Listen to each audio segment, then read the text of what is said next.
আসসালামু আলাইকুম রহমতুল্লাহ। সুপ্রিয় দর্শক, পটুয়াখালীর সকল সাংবাদিকদের সাথে মতবিনিময় সভা করছেন ডক্টর শফিকুল ইসলাম মাসুদ ভাই। দর্শক, আপনারা জানেন যে সম্প্রতি বাংলাদেশের চিত্র উল্টে গেছে, মানে আওয়ামী লীগের আমলে যেমন ছিল তার চাইতে বেশি হয়ে গেছে। আপনারা দেখতেছেন যে সারা দেশে চাঁদাবাজি, লুটতারাজ এগুলো কিন্তু কমে নেই এবং বিএনপির নেতাকর্মীরা জামাত শিবিরের বিরুদ্ধে স্লোগান দিচ্ছে, জামাত শিবির রাজাকার, এই মুহূর্তে বাংলা ছাড়। এবং বিএনপির বড় বড় নেতারা, চেয়ারপারসনের উপদেষ্টা, এরা বলতেছে যে ভোট কেন্দ্রে ধানের শীষ ছাড়া অন্য মার্কায় যদি কেউ ভোট দেয় তাহলে তাকে আর সুস্থ অবস্থায় বাড়ি ফিরে যেতে দেওয়া হবে না। ধানের শীষের বাইরে কেউ দাঁড়িপাল্লাতে ভোট দেওয়ার কথা বলে সেখান থেকে সুস্থ হয়ে বাড়িতে ফিরে আসবেন বিএনপি নেতা কর্মীদের কাছ থেকে, আমার তো সেটা মনে হয় না।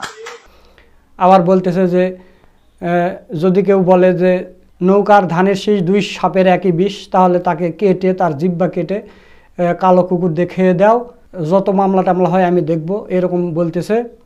আবার জামাত ইসলামের নেতাকর্মীদের যেগুলো ব্যানার ফেস্টুন সেগুলো রাতে তারা ছিঁড়ে ফেলে দিচ্ছে, সেগুলো আবার ভিডিও করে সোশ্যাল মিডিয়ায় ছেড়ে দিচ্ছে। তো দেশের পরিস্থিতি ভালো না। এই মুহূর্তে আবার নির্বাচনের ডেট ঘোষণা করা হয়েছে। তো এই সবগুলো বিষয় নিয়ে গুরুত্বপূর্ণ আলোচনা করছেন এবং এই অন্তর্বর্তীকালীন সরকারকে কঠিন হুঁশিয়ারি দিয়েছেন ডক্টর শফিকুল ইসলাম মাসুদ ভাই। এবং সবগুলো সাংবাদিকের সামনে তিনি কঠিন একটা বক্তব্য দিয়েছেন, ইতিহাসের সেরা বক্তব্য। তো প্রিয় দর্শক, আপনাদের প্রতি অনুরোধ থাকবে আপনারা পুরো বক্তব্যের ভিডিওটা দেখে যাবেন। তো বেশি দেরি করব না, চলুন আমরা মাসুদ ভাইয়ের বক্তব্যের ভিডিওটা দেখে আসি।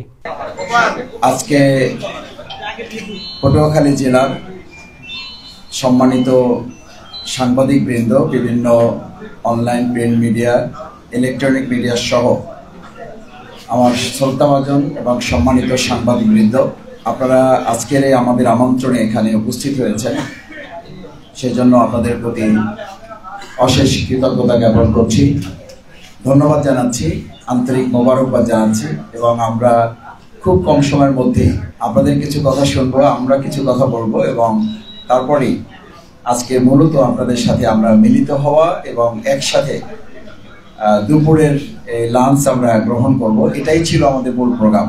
আমরা খুব গুরুগম্ভীর কিংবা খুব রাজনৈতিক কিংবা খুব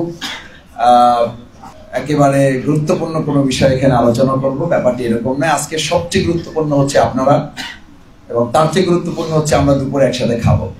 আমরা পটুয়াখালীর সন্তান, পটুয়াখালীর মানুষ, আমাদের এখানে মেহমান শুধুমাত্র একজন, সে রাজশাহী ইউনিভার্সিটির সাবেক সভাপতি এবং ঢাকা থেকে এসছে। বাকি আমাদের যাদের দেখছেন সবাই আমরা নিজেরা। আমি খুবই আনন্দিত যে আপনারা অসম্ভব ব্যস্ততার মধ্যে আমাদের মধ্যে ছোট মানুষদের কথায় আপনারা সাড়া দিয়েছেন এবং এখানে উপস্থিত হয়েছেন। আপনাদের লক্ষ্য করেছেন বাংলাদেশ জামাত ইসলামী কেন্দ্রীয় মজলিসের শুরা সদস্য, আমাদের অভিভাবক, অত্যন্ত শ্রদ্ধেয় মুরব্বী, জেলা আমির, বিজ্ঞ আইনজীবী অ্যাডভোকেট নাজবুল হাসান আলহাস, তিনি উপস্থিত আছেন। ছাত্র শিবিরের কেন্দ্রীয় কার্যকরী পরিষদ সদস্য এবং কেন্দ্রীয় প্রচার বিভাগের সেক্রেটারি আজাদুর রহমান আজাদ, মেধাবী ছাত্র নেতা, সে উপস্থিত আছে। অধ্যাপক আলমগীর ভাই সহ আমাদের ইসলামী ছাত্র শিবিরের পটুয়াখালী জেলা সভাপতি, শ্রমিক কল্যাণের সভাপতি সহ অন্যান্য নেতৃবৃন্দ আছেন। আমরা সবাই পক্ষ থেকে আপনাদেরকে ধন্যবাদ জানাচ্ছি যে আপনারা কষ্ট করে এখানে উপস্থিত হয়েছেন। দ্বিতীয় কথা হচ্ছে, আপনাদের নিশ্চয়ই জানা থাকার কথা, বহুদিন আমরা এরকম উন্মুক্ত পরিবেশে আপনাদের সামনে আসার সুযোগ আমাদের হয়নি। তবে আমি আপনাদের প্রতি কৃতজ্ঞতা জানাই যে সেই বিগত 16 বা 15.5 বছর অত্যন্ত ক্রান্তিকালে আপনারা মজলুম মানুষদের পাশে আপনারা অনেকেই ভূমিকা পালন করেছেন। আমি সেজন্য আপনাদের প্রতি আলাদাভাবে কৃতজ্ঞতা জ্ঞাপন করছি যে সেই ক্রাইসিস মোমেন্ট, অত্যন্ত জুলুমের শাসনে আপনারা মজলুমের পাশে থেকে অনেকেই ভূমিকা পালন করেছেন, যা প্রশংসার দাবি রাখে। এবং পাশাপাশি 2024-এর জুলাই আগস্টের গণ অভ্যুত্থানে আপনাদের অনেকেই সরকারের রক্তচক্ষুকে উপেক্ষা করে, মিথ্যা মামলাকে উপেক্ষা করে, জেল জুলুমকে উপেক্ষা করে, গুলি, হামলা, নির্যাতনকে উপেক্ষা করে, এমনকি আপনাদের রুটি রুজি, সম্মান, মর্যাদাকে আপনারা কোরবানি করে, স্যাক্রিফাইস করে, ডেডিকেট করে আপনারা দেশের পক্ষে এবং একটা ফেসিবাদ মুক্ত বাংলাদেশের জন্য আপনারা যে ভূমিকা পালন করেছেন, আপনাদের মধ্যে যারা শহীদ হয়েছেন, আমি আজকের এই প্রোগ্রামের শুরুতেই সেই সকল শহীদ সাংবাদিকদের কথা স্মরণ করছি, তাদের জন্য আল্লাহর কাছে দোয়া করছি। আল্লাহ তাদেরকে সহ আমাদের প্রায় 1,500-এর মতো জাতিসংঘের রিপোর্ট অনুযায়ী যারা শাহাদাত বরণ করেছেন তাদেরকে যেন আল্লাহ তাআলা জান্নাতুল ফেরদাউস নসিব করেন। আপনারা নিশ্চয়ই আমার চেয়ে ভালো জানেন, অনেক সাংবাদিক ভাইয়েরা আহত পঙ্গুত্ব বরণ করে নির্যাতন নিপীড়নের মুখে পড়ে এবং তারা গুলি বুকে ধারণ করে, শরীরে বুলেট ধারণ করে এই পেশায় তারা এখনো নিয়োজিত আছেন এবং দেশের জন্য চতুর্থ গুরুত্বপূর্ণ স্তম্ভ হিসাবে, যেটাকে বাংলাদেশের জন্য শুধু নয় গোটা পৃথিবীর দর্পণ বলা হয়, যে গণমাধ্যমকে, সেই দর্পণে আমাদের চেহারাগুলো আপনারা যেমন চেহারা তেমন দেখাবার যে দুঃসাহসিক ভূমিকা আপনারা পালন করছেন, সেজন্য আপনাদের কংগ্রেচুলেট করছি। এবং একই সাথে এটা বলছি যে আমরা রাস্তার কর্মী আর আপনারা হচ্ছেন কলমের কর্মী এবং কলমের সেনাপতি। আপনারা সেই কলম যোদ্ধা হিসাবে জুলাই আগস্টের গণ অভ্যুত্থানে যারা কলম যোদ্ধা হিসাবে ভূমিকা পালন করেছেন, আমি তাদের প্রতি আবার শ্রদ্ধা নিবেদন করছি। এবং 5ই আগস্ট পরবর্তী একটা মানবিক বাংলাদেশ বিনির্মাণে আপনারা অনেকেই অত্যন্ত সাহসিকতার সাথে এই বর্তমান সময়েও আমাকে সহ, আমাদেরকে সহ সত্য কথাগুলো সত্য বলা, অন্যায়গুলোকে অন্যায় বলা, সাদাকে সাদা বলা, কালোকে কালো বলার যে দুঃসাহসিক ভূমিকা আপনারা পালন করছেন, এর মধ্য দিয়ে আমরা আশা করি, জনগণ আশা করে, মানুষ আশা করে যে আমাদের অসম্ভব ত্যাগ এবং কোরবানির মধ্য দিয়ে, জীবন বিনিময়ের মধ্য দিয়ে অসংখ্য তরুণ, যুবক, শ্রমিক, ছাত্র, সাংবাদিক, সাহিত্যিক, বুদ্ধিজীবী, শিক্ষক, তাদের জীবনের বিনিময়ে যে নতুন একটা বাংলাদেশ, নতুন একটা স্বাধীনতা আমরা পেয়েছি। এই কথা বললে কেউ কেউ মনে করেন যে নতুন স্বাধীনতা কি। দেখেন, আমি 2024 সালে 5ই আগস্ট সকাল 7টায় রাজপথে, 12:30টার পরে আমার চোখের সামনে আমি অনেক মুরব্বীদেরকে বলতে শুনেছি যারা মুক্তিযোদ্ধা ছিলেন। আমি আমার কানে, আমার চোখের সামনে তাদেরকে এটা বলতে শুনেছি, আমরা স্বাধীন হলাম। আমি জিজ্ঞেস করেছি সেই মুরব্বীকে, আমার পিতার সমান বয়স, যে স্বাধীন হলেন মানে কি? আমরা তো তখন আনন্দের মধ্যে আছি, এনজয় করছি, খুব স্বাভাবিক। স্বাধীন হলেন মানে কি? আমরা তো স্বাধীন হয়েছি। বলছি না, আজকে আমরা আরেকবার স্বাধীন হয়েছি, আমাদের এটা দ্বিতীয় স্বাধীনতা। সুতরাং এই যে একজন রিক্সাওয়ালা রিক্সায় দাঁড়িয়ে সে আত্মচিৎকার করে আনন্দের সাথে বলেছে আমরা আজকে মুক্ত হলাম। মুক্ত মানে কি? সে এতদিন বন্দী ছিল, তাকে আটকে রাখা হয়েছিল। এই যে একজন বললো আমরা স্বাধীন হলাম, একজন বললো ভাই আমরা মুক্ত হলাম, একজন বললো ভাই আলহামদুলিল্লাহ আজকে আমরা নতুন একটা বাংলাদেশ পেলাম। তার মানে কি? বাংলাদেশ ছিল আমাদের, আমরা আরেকটা নতুন বাংলাদেশ আজকে পেয়েছি। সুতরাং সেই নতুন বাংলাদেশ, সেই দ্বিতীয় স্বাধীনতা, সেই সুন্দর মুক্ত জীবনের জন্য যারা জীবন বাজিয়ে রেখে ত্যাগ কোরবানি পেশ করেছেন, তাদের সকলের প্রতি শ্রদ্ধা জানিয়ে আমি আপনাদের সামনে হাজির হয়েছি। মূলত আপনাদের সকলের সাথে পরিচিত হতে পারলে ভালো হতো, কিন্তু যেহেতু সেই সময় আপনাদের ব্যস্ততার কারণেই আমরা সময় দিতে পারতাম, কিন্তু আপনাদের বিবেচনায়, আপনাদের সময়ের দিকে তাকিয়ে আমি পরিচালককে অনুরোধ করেছি যাতে এই সময়টা ক্ষেপণ না হয়। তারপরও এখানে যারা আছেন একেবারে বাই নেমে আপনাদের সবাইকে আমি নাম ধরে বলতে পারলে আমাদের জন্য খুব ভালো লাগতো, যেহেতু আপনারা এখানে আমরা একটা পরিবারের মতো আছি। আমি দ্বিতীয় যে কথাটি বলতে চাই সেটি হচ্ছে, সম্মানিত সাংবাদিকবৃন্দ, আমাদের এই প্রিয় পটুয়াখালী দক্ষিণ অঞ্চলের এটাকে প্রবেশদ্বার বলা হয়। আমাদের অসম্ভব সুন্দর, এশিয়া মহাদেশের শুধু নয় পৃথিবীর মধ্যে গুরুত্বপূর্ণ কুয়াকাটা অঞ্চলের অধিকারী আমরা। আল্লাহ তাআলা আমাদেরকে নিয়ামত দিয়েছেন। এই দক্ষিণ অঞ্চলের খাল, নদী, ধান নদী, খাল, এই নিয়ে আমাদের বরিশাল, এই নিয়ে আমাদের দক্ষিণ অঞ্চল, এই নিয়ে আমাদের পটুয়াখালী।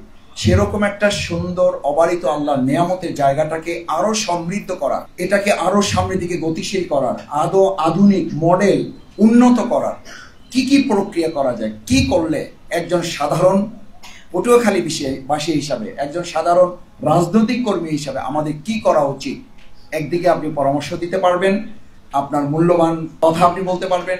আবার যদি আমাদের থেকে কিছু জানার থাকে, আপনি অবশ্যই আমাদের কাছ থেকে, যদি সেটা বলার মতো উপযুক্ত আমি হই, সেটা বলার মতো যদি সক্ষমতা আমার থাকে, আমি আপনাদের সামনে বলার চেষ্টা করব।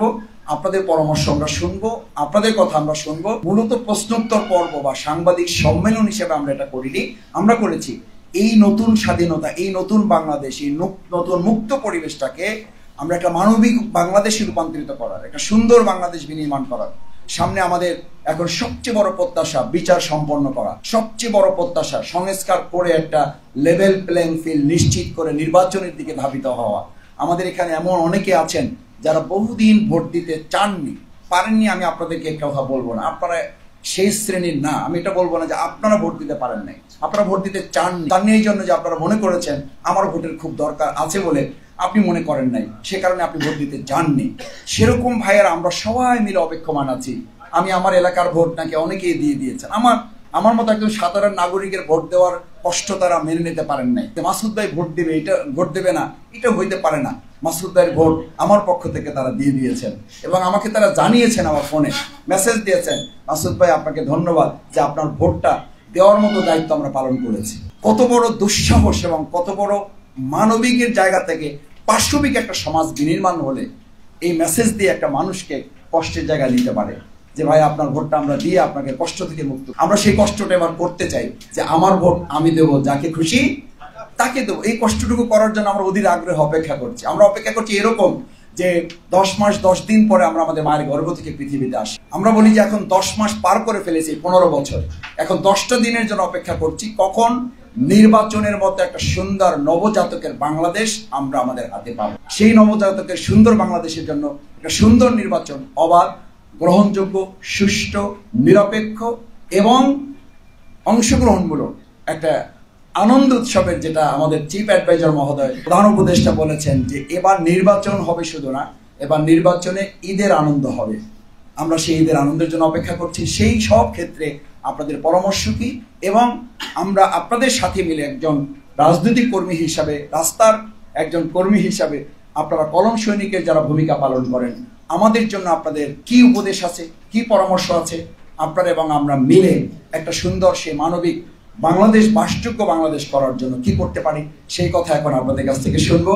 আমি আপনাদের কাছে আমার মাইক ছেড়ে দিচ্ছি, আপনারা কথা বলবেন, শুনবো, আর যদি কোনো আমার কথা বলার থাকে আমি সেটা বলবো। সবাইকে ধন্যবাদ। আমি এখানে আছি। সবাইকে শুনতে হবে তো। আমার নাম জহির, আমি এসএ টেলিভিশনে কাজ করি পটুয়াখালীতে।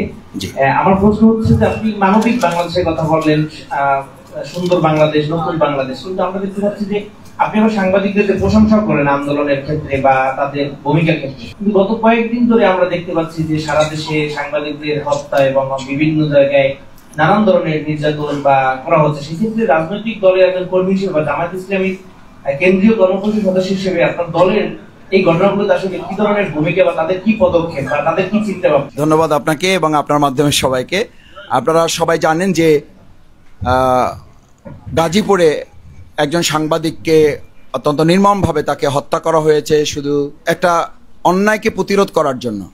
বাংলাদেশ জামায়াত ইসলামীর পক্ষ থেকে তাৎক্ষণিকভাবে এটার প্রতিক্রিয়া জানানো হয়েছে, তাৎক্ষণিকভাবে এটার প্রতিবাদ জানানো হয়েছে এবং এ ব্যাপারে জামাতের পক্ষ থেকে বিবৃতি দিয়ে 24 ঘন্টার মধ্যে এই সাংবাদিক হত্যার যে আসামি তাদেরকে গ্রেপ্তার করে আইনের আওতায় নিয়ে দৃষ্টান্তমূলক বিচারের জন্য আমরা দাবি জানিয়েছি। এবং একই সাথে আপনারা জেনেছেন আগামীকাল 12 তারিখ বাংলাদেশ জামাত ইসলামীর পক্ষ থেকে সারা দেশে কর্মসূচি ঘোষণা করা হয়েছে। এই যে বিশৃঙ্খলা, এই যে আইনশৃঙ্খলা পরিস্থিতির অবনতি, হত্যাকাণ্ড এবং সাংবাদিকদের উপর নির্যাতন, তাদেরকে হত্যা করা, এই ব্যাপারে আমরা আগামীকালকে সারা দেশে জামাত ইসলামের পক্ষ থেকে আইনশৃঙ্খলা পরিস্থিতির উন্নতি এবং আমাদের 19শে জুলাই ঐতিহাসিক সোহরাওয়ার্দী উদ্যানে যে 7 দফা দাবি ছিল, সেই 7 দফা দাবি সহ বর্তমান পরিস্থিতিকে সম্পৃক্ত করে জামাত ইসলামী আগামীকালকে সারা দেশে বিক্ষোভ সমাবেশ এবং মিছিল বাস্তবায়ন করবে। আমরা চাই অন্তর্বর্তীকালীন সরকার এ সমস্ত বিষয়ে তারা তৎপর আছেন, কিন্তু জনগণের প্রত্যাশার আলোকে যতটুকু তৎপর থাকার কথা সেই তৎপরতায় আমরা ঘাটতি পরিলক্ষিত হচ্ছে মনে করি। বিশেষ করে রাজনৈতিক দলগুলো আরও যতটুকু আন্তরিক হলে এই ব্যাপারে আমরা এই সমস্ত বিষয়গুলি এড়িয়ে চলতে পারতাম, বা রাজনৈতিক দলগুলো আরও ঐক্যবদ্ধ ভূমিকা থাকলে যতখানি এটাকে আরও জিরো টলারেন্সে নিয়ে আসা যেত, সেই জায়গাটাও আমি মনে করি, জামাত ইসলামী মনে করে ঐক্যবদ্ধভাবে জামাতের সহ অন্যান্য সংগঠনগুলো কাঁধে কাঁধ মিলে কাজ করলে এই পরিস্থিতি আইনশৃঙ্খলা বাহিনীর সহ উত্তরণ করা সম্ভব।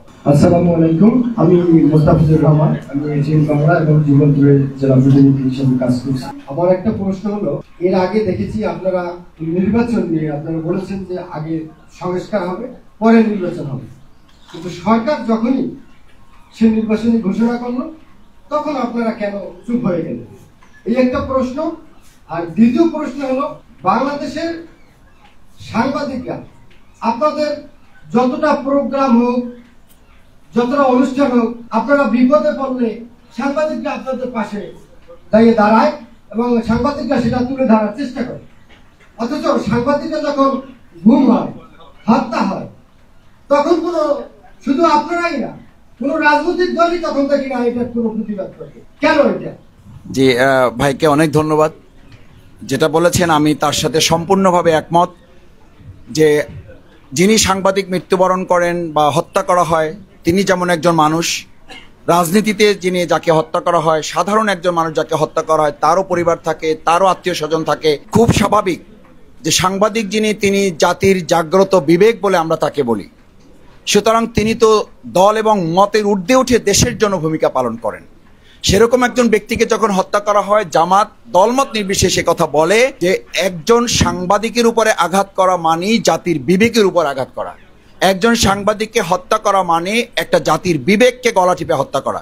আপনারা জানেন যে বাংলাদেশ জামাত ইসলামী এই ব্যাপারে সব সময় আমরা সোচ্চার ভূমিকা পালন করেছি, কিন্তু দুর্ভাগ্যের ব্যাপার হচ্ছে যে আমরা তো পরিপূর্ণভাবে কখনো সরকার গঠন করে এই ব্যাপারে সাংবাদিকদের উপরে যে সমস্ত ডিজিটাল আইন করা হয়েছিল, সিকিউরিটি আইন করা হয়েছিল, আপনারা জানেন যে জামাত ইসলামী সেই দুঃশাসনের মধ্যে আমি একজন সাধারণ কর্মী হিসেবে সাক্ষী দিচ্ছি যে গুলির মুখে দাঁড়িয়ে আমরা তখন প্রতিবাদ মিছিল করেছি, বিক্ষোভ মিছিল করেছি যে এটা কোনো আইন না, এটা একটা জঙ্গলি আইন। এভাবে সাংবাদিককে দমন করা যায় না, এভাবে সাংবাদিকদেরকে হয়রানি করে তাদের স্বাধীনতায় হস্তক্ষেপ করা যায় না। আমরা আমাদের সামর্থ্যের মধ্য থেকে, এবং আপনারা জানেন গাজীপুরের ঘটনা সাথে সাথে আমরা সেখানে আমাদের নেতৃবৃন্দকে পাঠিয়েছি, পরিবারের সাথে আমরা যোগাযোগ রাখার চেষ্টা করেছি, এবং সহানুভূতির তো শুধু ব্যাপার না, দায়িত্ব পালনের জন্য আর কি কি করা যায় এবং ভবিষ্যতে এই ঘটনা আর না ঘটে রাষ্ট্রের পক্ষ থেকে এবং রাজনৈতিক দলগুলোর পক্ষ থেকে সমন্বিত উদ্যোগ গ্রহণ করে যেন এটা বন্ধ করা যায়, সে ব্যাপারে আমরা কথা বলছি, কাজ করছি। তবে এটা ঠিক, এই যে উদ্বেগ এবং উৎকণ্ঠার কথা এবং আফসোসের কথা বলেছেন, এটা বাস্তব, আমরা ওটার সাথে একমত। এবং আমরা চাই আগামী দিনে শুধু একজন সাংবাদিক না, সাধারণ এক নাগরিকের জীবনের নিরাপত্তার প্রশ্নে অবশ্যই সরকারকে দায়িত্ব নিতে হবে, এবং দায়িত্ব নিতে ব্যর্থ হলে শুধু জবাবদিহি না, যদি তাকে গ্রেপ্তার করে আইনের আওতা নিয়ে আসা যায়, তাহলে আমরা কিন্তু বিভিন্ন সময় ঘটনায় স্বরাষ্ট্রমন্ত্রীর পদত্যাগও দাবি করেছি। আমরা চাই যে প্রত্যেকটা ঘটনা বন্ধ হোক এবং এই ঘটনায় দোষীদের যদি দৃষ্টান্তমূলক শাস্তি, এবং আমরা এটাও বলেছি, আপনারা নিশ্চয়ই জানেন, আপনাদের মাধ্যমে লেখা হয়েছে যে এগুলো বিশেষ ট্রাইব্যুনালে, আলাদা ট্রাইব্যুনাল ব্যবস্থা করে সেই ট্রাইব্যুনালে দীর্ঘসূত্রিতা বাদ দিয়ে দ্রুত সময়ের মধ্যে আইনের সবগুলো ধাপ অতিক্রম করে তাদেরকে যেন দৃষ্টান্তমূলক শাস্তি দেওয়া যায়, যাতে পরবর্তীতে এরকম আর কেউ সাহস না করে। এরপরেও আর কি করা যাবে সে ব্যাপারে আপনারা পরামর্শ দিবেন। আসসালামু আলাইকুম, আমি কে শাহাদাত হোসেন, আমি বাংলাদেশের প্রতাপগঞ্জ জেলা প্রতিনিধি। আমার প্রশ্ন হচ্ছে যে আগামী যে নির্বাচনকে ঘোষণা করা হয়েছে সেই নির্বাচনে জামাত ইসলাম অংশগ্রহণ করবে কিনা, আর দ্বিতীয়ত হচ্ছে যে আপনি তো পটুয়াখালী 2 আসন থেকে নির্বাচন করবেন এমন একটা কথা আমরা শুনতে পেয়েছি, এই বিষয়ে একটু বলবেন। আর সাংবাদিকদের বিষয় নিয়ে যে কথাগুলো হচ্ছে, এতে একটি বিষয়, যদি জামাত ইসলাম যদি ক্ষমতায় আসে সে ব্যাপারে আসলে বাংলাদেশের সাংবাদিকদের জন্য কি ধরনের পদক্ষেপ আপনারা চিন্তা ভাবনা করতে পারেন, সেটা যদি আমাদের কাছে বলতেন। একটু শেষ করি যে ধন্যবাদ ভাইকে, শাহাদাত ভাই কথা বলেছেন। প্রথমত হচ্ছে জামাত ইসলামী নির্বাচন করবে কিনা, জামাত ইসলামী নির্বাচন করবে শুধু না, জামাত ইসলামী তো নির্বাচনের জন্য আন্দোলন করেছে, একটা গ্রহণযোগ্য, সুষ্ঠু, অবাধ, নিরপেক্ষ নির্বাচনের জন্য আমরা আন্দোলন করে আসছি। এবং আমাদের 19 জুলাই যে ঐতিহাসিক সমাবেশ, জাতীয় সমাবেশ সফল হয়েছে, আপনারা জানেন যে আমাদের 20 লক্ষের উপরে মানুষ সেখানে এসেছে। তাদের সেখানে আমাদের মূল দাবি ছিল একটা গ্রহণযোগ্য নির্বাচন। তার মানে বোঝাই যায় জামাত ইসলামী নির্বাচন করতে চায় না, শুধু জামাত ইসলামী জনগণের কাছে একটা সুষ্ঠু, সুন্দর, নিরপেক্ষ, অবাধ, অংশগ্রহণমূলক নির্বাচন উপহার দেওয়ার জন্য সরকারকে আমরা বাধ্য করতে চাই। দ্বিতীয় হচ্ছে জামাত ইসলামী নির্বাচন করতে চায়, তার অন্যতম আর একটা দিক হচ্ছে যে আমরা ইতিমধ্যে আপনারা শুনেছেন যে বাংলাদেশের 300 আসনের প্রায় অধিকাংশ আসনে 2-1টা ব্যতিক্রম ছাড়া বাকি সবগুলোতেই আমাদের নমিনি বা আমাদের প্রার্থী, জাতীয় সংসদ সদস্য প্রার্থী, প্রাথমিকভাবে তাদেরকে কাজ করার জন্য কেন্দ্রীয় সংগঠনের পক্ষ থেকে নির্দেশনা দেওয়া হয়েছে, এবং তারা এলাকায় জনগণের পাশে থেকে কাজ করছেন, জনগণকে সচেতন করছেন, জনগণের ভোট জনগণ দিতে পারে, কেন্দ্রগুলো যেন সুষ্ঠু, নিরাপদ, নিরপেক্ষ থাকে, প্রশাসন যেন নিরপেক্ষ ভূমিকা পালন করে, তারা যেন কোনো দলের হয়ে কাজ না করে, তারা যেন জনগণের সেবক বা জনগণের চাকরের মতো করে, জনগণের শাসক না, জনগণের সেবক হয়ে যেন তারা কাজ করেন, সে ব্যাপারে আমরা সচেতনতা তৈরি করছি। এটা হচ্ছে জামাত ইসলামী জনগণের দল, রাজনীতি করে জনগণের জন্য, নির্বাচনী হচ্ছে এটার একমাত্র পথ যে সরকার গঠন করা বা সরকার পরিবর্তন করা। সুতরাং এর বাইরে তো কোনো পথ নেই, এবং সেই পথটা গ্রহণযোগ্য নয়, সাংবিধানিক নয়। অসাংবিধানিক কোনো পথ জামাত ইসলামী পছন্দ করে না, এবং সেই পথে জামাত ইসলামী কখনো হাঁটেও নেই। আর তৃতীয় হচ্ছে যে আপনারা জানেন যে বাংলাদেশ জামাত ইসলামী আমাদের পটুয়াখালীতে যে 4টি আসন আসে, এই 4 আসনেও ইতিমধ্যে আমাদের 4 জন প্রার্থী নাম ঘোষণা করে কাজ করতে বলা হয়েছে।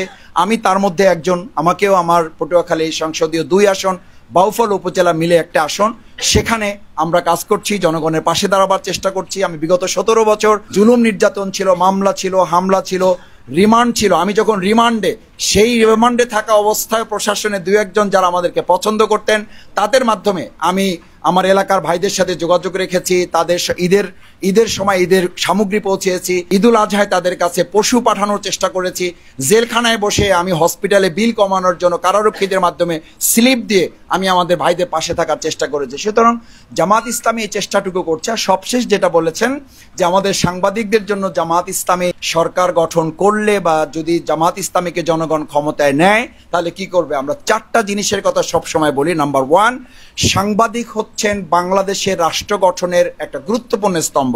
এটা ঠিক থাকলে বাংলাদেশ ঠিক থাকবে, সুতরাং এটাকে ঠিক রাখতে হবে। 2 হচ্ছে সাংবাদিক বৃন্দ হবেন সত্যকে ধারণ করা, তারা সাদাকে সাদা বলবেন, কালোকে কালো বলবেন।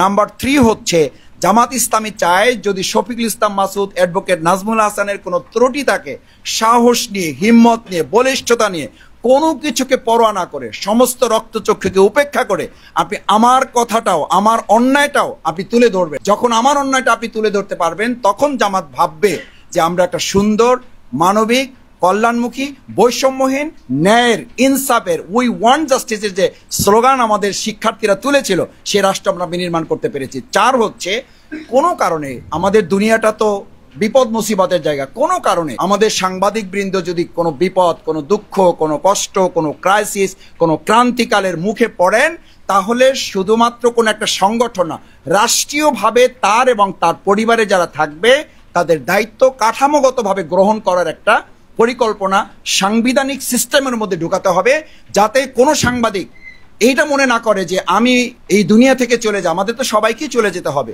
কিন্তু মানে আমার চিন্তার বাইরে, অর্থাৎ আমাদের পরিকল্পনার বাইরে, মানে কোনো দুষ্কৃতিকারের হাতে যখন চলে যায়, তিনি যদি এটা মনে না করেন যে আমি চলে যাওয়া মানে আমার পরিবারটা ভাসমান হয়ে যাবে, এই জায়গাটা রাষ্ট্রকে দায়িত্ব নিতে হবে। বাংলাদেশ জামাত ইসলামী মনে করে সেই জায়গাটা আমরা দায়িত্ব নিয়েই আপনাদের পাশে থেকে সাহস নিয়ে, হিম্মত নিয়ে যাতে আপনারা দেশ বিনির্মাণে কাজ করতে পারেন, কোনো লেজুর বৃত্তি নয়, কোনো রাজনৈতিক দলের নয়, দেশের জন্য আপনারা কাজ করবেন, সেই জায়গাটা আমরা নিশ্চিত করব।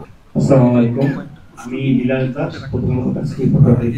দুইটা প্রশ্ন আছে আমার। একটা হলো, দেশের একটি জনগোষ্ঠী বিশ্বাস করে যে বর্তমান উপদেষ্টা সরকারের জামাত ইসলামের পার্ট, তো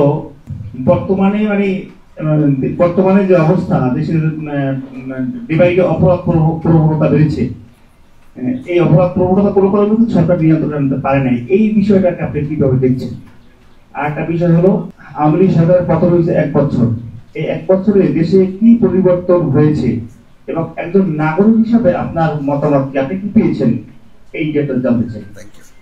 জি, আমি খোকন হলদার, মোহনা টেলিভিশনের পটুয়াখালী জেলা প্রতিনিধি। আমার একটি প্রশ্ন হচ্ছে আপনার কাছে, যে আপনি কালকে বাউফলে একটা কথা বলেছিলেন যে এখন পর্যন্ত যে নির্বাচনের যে পরিবেশ, সেই পরিবেশ সৃষ্টি হয়নি। আপনি বাউফলের একটি উদাহরণও দিয়েছিলেন। তো আপনার কাছে আসলে প্রশ্ন যে আদৌ কি নির্বাচনের পরিবেশ সৃষ্টি হয়েছে কিনা, এবং নির্বাচনের পরিবেশ সৃষ্টি না হলে জামাত নির্বাচনে যাবে কিনা? আসসালামু আলাইকুম। এখানে রাজশাহী বিশ্ববিদ্যালয়ের 2 মেধাবী ছাত্র আছেন। এই প্রশ্নটা বলছে, জাতীয় রাজশাহী বিশ্ববিদ্যালয় লতিফনের নবাবদের লতিফনের শততম সভাপতি ছিলাম এবং ডিপি ক্যান্ডিডেট ছিলাম। ডিসিপি আমাদের ডিপি ছিলেন এবং আমাদের কলেজের বাহুদ্দিন মাদা বক্সের ডিপি ছিলেন। ধন্যবাদ রাজশাহী ইউনিভার্সিটি। জি, আমি গোলাম রহমান, আমার দেশে আছি, আমার দেশ পত্রিকা আছি এবং পটুয়াখালী সাথে জড়িত আছি। মাশাআল্লাহ। জি, আমার কোশ্চেনটা হচ্ছে যে সর্বশেষ তারেক রহমান একটি বক্তব্য দিয়েছেন যে নির্বাচনে যদি বিএনপি ক্ষমতায় যেতে পারে তাহলে জাতীয় সরকার গঠন করবে। এই জাতীয় সরকার গঠন করার ব্যাপারে আপনাদের প্রতিক্রিয়া কি? সকলকে ধন্যবাদ।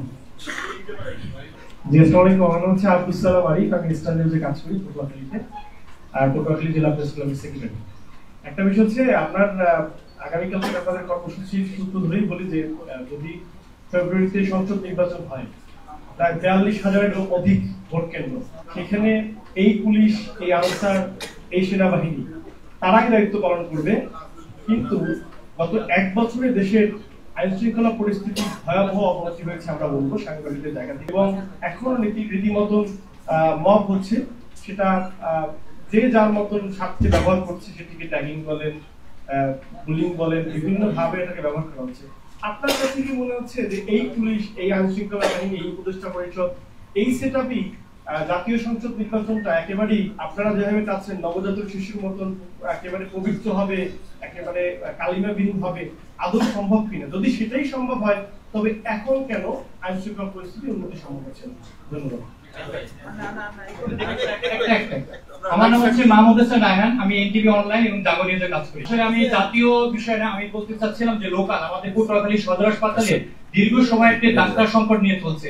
আমি জানি যে আপনি অনেক বড় একজন মেকানিক লোক এবং অনেক বড় একজন মানুষ এবং অনেক ভালো একজন মনে মানুষ। আপনার মাধ্যমে আমাদের পটুয়াখালী মেডিকেল কলেজ হাসপাতালে যদি 2 জন অন্তত পক্ষে ডাক্তার এনে দিতে পারেন, আপনাদের কাছে আমরা পটুয়াখালী বেশি চিরকৃতজ্ঞ থাকবো। এইদিকে রাখো, এইদিকে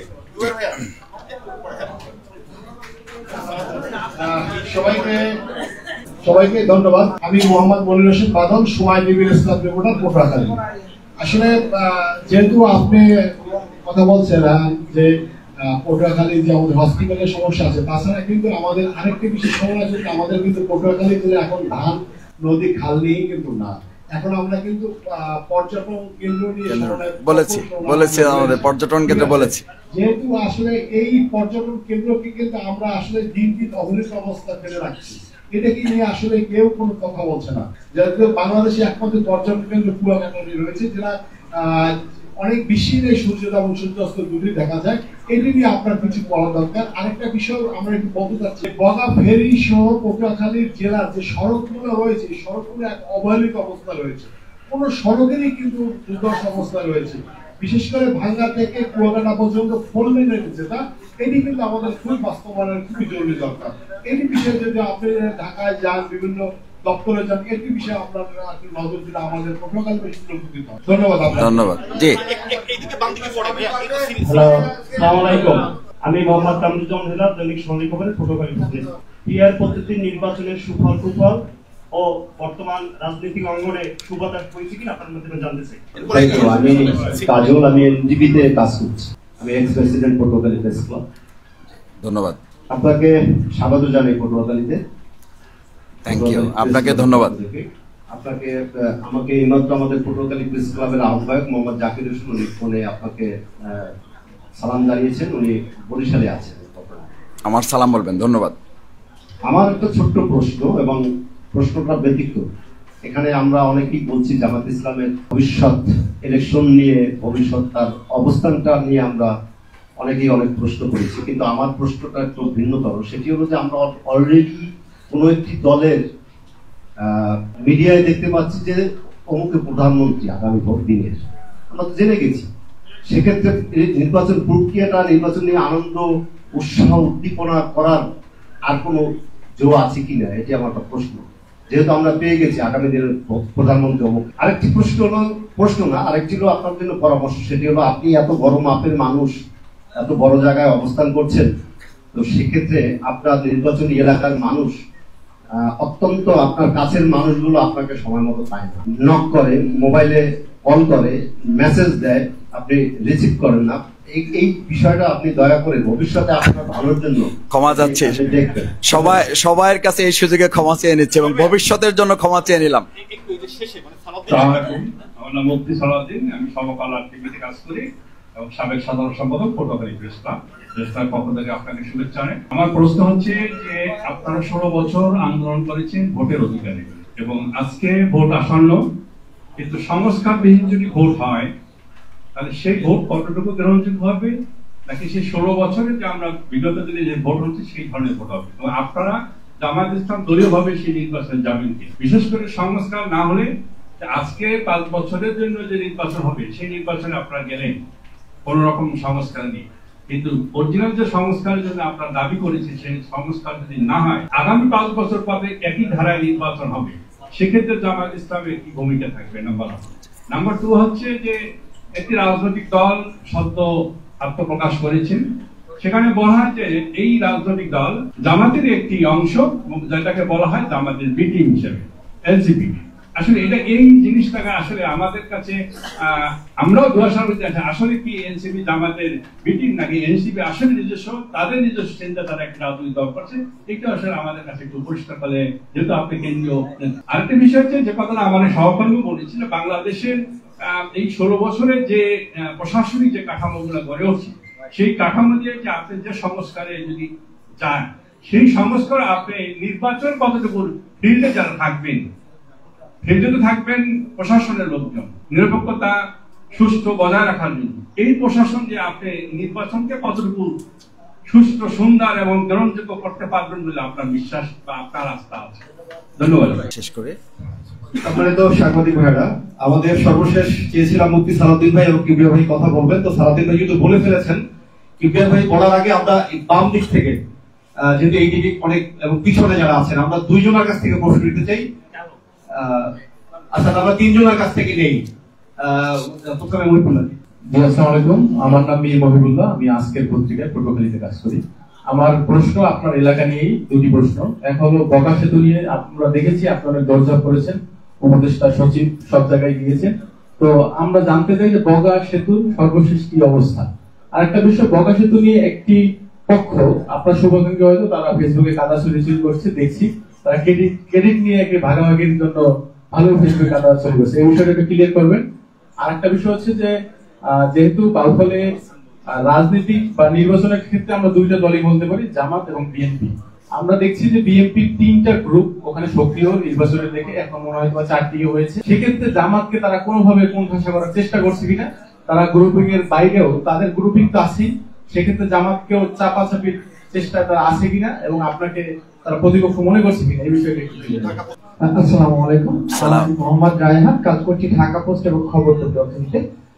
আমার প্রশ্নটি হচ্ছে, ইসলামী সমমনার যে দলগুলো রয়েছে তারা একটি ঐক্যের কথা বলছে, জামায়াত ইসলামী সেই ঐক্যে থাকবে কিনা, এবং যদি সেই ঐক্যে জামায়াত ইসলাম থাকে সেক্ষেত্রে জামায়াত ইসলামের ভূমিকাটা কি থাকবে এবং হচ্ছে এই ঐক্যটা কেমন হবে? ধন্যবাদ সবাইকে। জি আসসালামু আলাইকুম, আমি মোহাম্মদ রেজাল করিম সুমন, আমি কাজ করছি দৈনিক নিরপেক্ষ এবং জনতার খবর। আমার প্রশ্ন হচ্ছে, বাংলাদেশ জামাত ইসলামী ক্ষমতায় গেলে আমাদের মা বোনদের ভিতরে একটি উৎকণ্ঠা কাজ করছে, তারা স্বাধীনভাবে চলাফেরা করতে পারবে না, এই বিষয়ে আপনার কাছে। জি সর্বশেষ আমাদের কিবরিয়া ভাই এদের দাম দিকে তাকে দিয়ে আমরা এইদিকে তাহলে অনুমতি নিচ্ছি আমরা সর্বশেষ কিবরিয়া ভাইয়ের মাধ্যমে। আসসালামু আলাইকুম, মোহাম্মদ গোলাম কিবরিয়া, সম্পাদক দৈনিক গণদাবি, জেলা প্রতিনিধি দৈনিক নয়াদিগঞ্জ। আমি ডক্টর শফিকুল ইসলাম মাসুদ ধন্যবাদ জানাচ্ছি যে আজকে পটুয়াখালী সাংবাদিকদের একাত্মভাবে তাদের বক্তব্য শোনার জন্য যে আয়োজনটা করছে, এই জন্য তাকে আমি ধন্যবাদ জানাই। মানুষের দৃষ্টিভঙ্গি দেখি এইটির সাথে বোঝার জন্য চেষ্টা করছেন যে সাংবাদিকরা কি চায় এবং পটুয়াখালীর সমস্যাটা কি, এই জন্য তাকে ধন্যবাদ জানাই। আমি মনে করি আপনি পটুয়াখালী এবং বাউফলের অনেক সমস্যার সমাধানের চেষ্টা করছেন। আপনাকে আমি একটা দৃষ্টি আকর্ষণ করতেছি যে পটুয়াখালী একটা প্রকল্প আছে 24 এর পরে 24 আগস্টের পরে একটা পটুয়াখালী প্রকল্পের এই প্রকল্পটা পটুয়াখালী সব জেলার কিছু কর্মকাণ্ড আছে, কাজ আছে, কিন্তু এই 1 বছর ধরে এটা মানে আমি এলজি দেখছি স্যারকে বলছি একটু আগে আপনাকে ইটা দেওয়ার জন্য, পাঁচটা দেওয়ার জন্য এইভাবে করবেন। আরেকটা হচ্ছে বাংলাদেশের যে বর্তমান অবস্থা, 5ই আগস্টের পরে সমমনা দলগুলোর মধ্যে ঐক্য ছিল, যারা এই অবস্থার ফ্যাসিস্টের পরিবর্তনের পরে, কিন্তু আমরা এখন দেখতেছি এমন পরিমাণ কাদা সরাসরি শুরু হয়েছে সেটা একদম রুট লেভেল পর্যন্ত চলে গেছে। কাজেই এইটা উত্তরের পরটা কি না, এইভাবে চলতে থাকবে। এইভাবে যদি চলতে থাকে যে আশা নিয়ে এই 5ই আগস্ট 2000 মতো ছাত্র জনতা তার জীবন উৎসর্গ করেছে, আজকে প্রায় 20,000-এর মতো লোক বক্তব্য বহন করছে, তাদের যে চাওয়া তাদের যে পাওয়া সেটা কি হবে? আমরা মনে করছি যে একটা পরিবর্তন হওয়া দরকার, আমরা পরিবর্তন চাই, কিন্তু এই দলগুলোর মধ্যে এখন তো অনৈক্য, শুধু অনৈক্য না, মানে কেউ এখন এমন পর্যায়ে চলে গেছে যে কেউ কাউকে দেখতে পারতেছে না। ওই তারেক জিয়া সাহেব বলছে যে আমাদের একটু পরিবর্তন হওয়া দরকার, যে আমরা যদি একজনের মুখ আরেকজন না দিয়ে তা দরকার, কিন্তু আসলে সেটা পরিবর্তন হচ্ছে না। এই ব্যাপারে জামাতের কি ভূমিকা থাকবে? ধন্যবাদ। একটু যে ফিরোজ ভাইকে 30 সেকেন্ড ফিরোজ ভাই আগে আসুন। আসসালামু আলাইকুম, আমি ফিরোজ আহমেদ, লাকসুট্রিয়া এবং আমার উপজেলা বাউফলের আমি একজন গর্বিত সন্তান এবং গর্বিত মানুষ পেয়েছি। আমি জেলা প্রতিনিধি দৈনিক জাতীয় অর্থনীতি। প্রথমত অভিনন্দন জানাবো এরকম একটি সুন্দর আয়োজন এবং সকল সাংবাদিক সকল মিডিয়া কর্মীদেরকে নিয়ে আয়োজক কর্তৃপক্ষ এবং তিনি মধ্যমণি আজকের ডক্টর শফিকুল মাসুদ। আমি দোয়া করি স্যারের জন্য এবং তার বাবার জন্য। আমি ছোট সময়ে তার ছাত্র, আমি গর্বিত। জি ধন্যবাদ, ধন্যবাদ। আমি সবাই অনেক কথা বলেছেন, আমি বলতে চাই, আমি একটু জানতে চাই, আমি বলবো এইটুকুই, আমরা আজকে এত সুন্দর আয়োজনের মধ্যে দিয়ে একটা মেসেজ কি ধারণ করতে পারি না যে মাটি মানুষের কথা শোনা এবং এরকম তৃণমূল থেকে উঠে আসা একজন রাজনৈতিক ব্যক্তিত্ব আমাদের মধ্যে আসবে, আগামীতে নেতৃত্ব দেবে, একটি সুন্দর বাংলাদেশ বিনির্মাণে সহযোগী হবে। আমি এরকম কি আমরা স্বপ্ন দেখতে পারি না? আর যে প্রশ্ন ইতিপূর্বে বলেছেন সাংবাদিকদের কল্যাণ, আমরা দীর্ঘ বছরগুলিতে দেখেছি সাংবাদিকদের কল্যাণ নামে এবং কতিপয় সাংবাদিক সুবিধাভোগী হয়ে যেভাবে সুবিধা নিয়েছেন আর বঞ্চিত যারা আমরা আজও না বলা কথাগুলো চেপে বসে আছি এবং কবে পাবো সেই সুযোগ এবং আমাদের কি কি পরিকল্পনা থাকতে পারে এই যে উদ্দেশ্য নিয়ে আপনি আমাদের কথা শুনতে এসেছেন তাই দু একটি উত্তর যদি আমরা পাই তাহলে এখান থেকে আশার বাণী ফিরে যাব সুন্দর বাংলাদেশ বিনির্মাণের লক্ষ্যে। ধন্যবাদ সবাইকে। সম্মানিত সাংবাদিক বৃন্দ, প্রশ্ন আপনারা যা প্রশ্ন করেছেন সবগুলো প্রশ্ন আমাদের জন্য পরামর্শ হিসাবে গ্রহণ করছি প্রথমে।